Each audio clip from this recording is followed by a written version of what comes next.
But first, we begin, of course, with this big vote today in the House with TikTok. It's been a remarkable 72 hours when you think about it. It started Monday, Chris, with former President Trump saying, you know what? I'm against a ban, essentially. That's against many House Republicans and how they voted today. What's going on here? Well, so Trump eats alone. He does not. This is Republicans love this issue.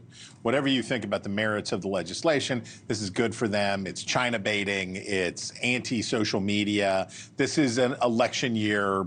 This is red meat. This is what they want to do.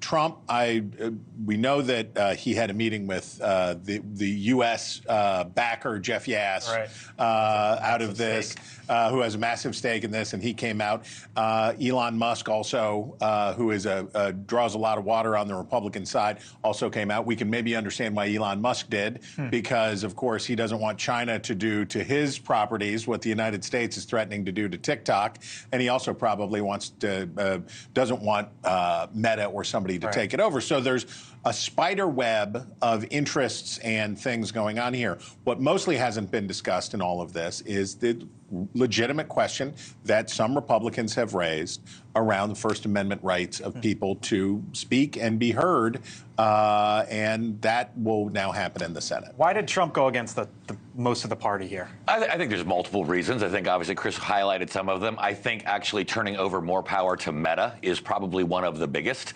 in terms of his involvement on that. But this is an issue that brought MTG and Nancy Pelosi that's why we played in agreement. Well, and when other than naming post offices, they don't agree on anything. I mean, 350 members of the House, that's 3/4, give or take. 352. Right. But the interesting thing is only 15 Republicans, probably on the more conservative side, voted against it, but 50 Democrats. So, I mean, I think only 15 went against kind of Trump. I think that Trump's saying he doesn't support the legislation was kind of light. Like, I don't know how much he's really, like, lobbying members. This is really, I mean, I was doing a little research on this, going back to my broadcast 101 classes back in the day in college. This is not unusual. We have long basically put prohibitions on foreign influences owning media companies. Now, that's been lessened in recent years, but even if a foreign company wanted to buy a radio or television station, you have to prove that you're not of basically one of our adversaries. But they're not buying anything. They already own it. They own it, right? So this is us saying, and the one bone I have to pick with this that really hacks me off is, so the United States said to ByteDance, you have to bring this all onshore in the United States. You're a big security threat. So they spent $1 billion, and they did what they called Project Texas. We're going to bring everything to Texas. We're going to run it out of Texas. We're going to do it all. Oracle, the U.S. defense contractor, was going to oversee we're good to go. And they needed a waiver. They needed a waiver from the Biden administration so that they could engage in unfair hiring practices and only hire Americans, which is illegal. You can't have that as your rule. And they couldn't get the waiver.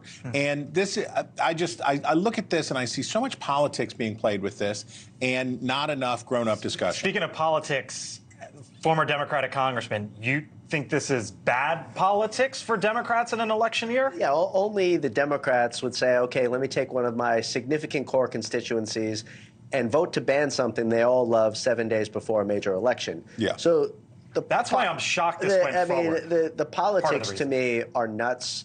It's crazy that this happened as quickly as it did. Remember, this has been out there for that's more what I'm saying, than 72 hours, like a year. Like we woke up on Monday and the bill was tweaked though recently. No, but I guess my point is that it looked like it was all dead.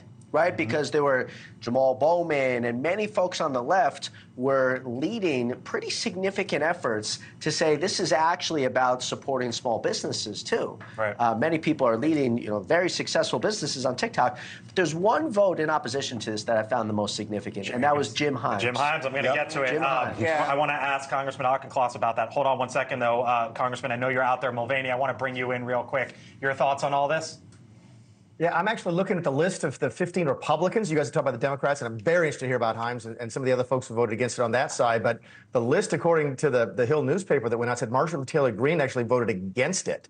So it's sort of a mishmash of, I'm looking at the list here, a mishmash of the hardcore sort of right-wing MAGA folks, and then the real sort of libertarian wing of the party, the Thomas Masseys of the world, and then the folks who really take the Constitution very, very seriously, like Tom McClintock. Not that they don't all take it seriously, but McClintock will change his votes oftentimes on topics that are popular, but he considers to be unconstitutional. So it is a mishmash, but that MTG vote was interesting to me, if that's accurate.